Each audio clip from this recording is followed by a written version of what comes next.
Floride, maintenant, l'État qui ressent les premiers effets d'un puissant système déclenché par la tempête tropicale qui avance lentement. Isaias, qui amène des vents violents et des pluies torrentielles par endroits. On va faire le point sur la situation avec Marie Poupard, qui est journaliste en Floride.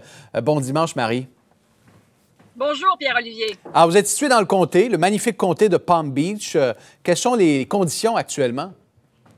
C'est assez calme. On a parfois, Pierre-Olivier, des coups de vent par rafale, ce qu'on appelle en anglais des gusts. Ce qui est assez grave en ce moment, c'est donc l'érosion de la plage. Alors, je suis allée sur la plage ce matin et la plage ne ressemblait pas du tout à ce qu'elle était hier. Beaucoup d'érosion, des centaines d'œufs de tortues, malheureusement, là, en raison de la marée qui montait. Pas très pluvieux, coups de vent parfois à certains endroits, mais je vous dirais, Pierre-Olivier, qu'encore une fois, les Floridiens l'ont échappé belle. Alors, on se sent privilégiés aujourd'hui. Oui, et donc, pour l'instant, plus de peur que de mal, du moins dans le comté de Palm Beach.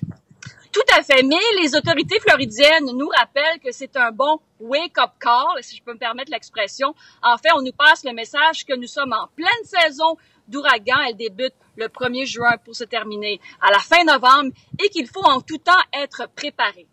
Est-ce que cette saison des ouragans pourrait compliquer la gestion de la pandémie en Floride? On sait, c'est un des épicentres de la pandémie aux États-Unis. Et là, avec des conditions météo qui se déchaînent, disons que ça n'augure rien de bon. Surtout au plan des centres de refuge. Heureusement, il n'y a pas beaucoup de gens qui sont allés dans les refuges, donc aujourd'hui et hier. Il y en a quand même eu qui sont allés dans les centres de refuge, mais évidemment, en pleine période de pandémie, il y a des règles de santé publique à respecter. On nous a promis qu'on allait les respecter, donc port du masque dans les refuges, prise de température, espace particulier pour les gens qui sont atteints de la COVID-19. Alors évidemment, ça complique les choses. Chose certaine, les Floridiens sont épuisés, nerveux, la pandémie, les ouragans. Alors disons que c'est pas facile ici pour l'instant. Bon, on vous souhaite bonne chance. On vous souhaite d'être prudente, Marie, et on vous retrouvera un peu plus tard pour faire le point.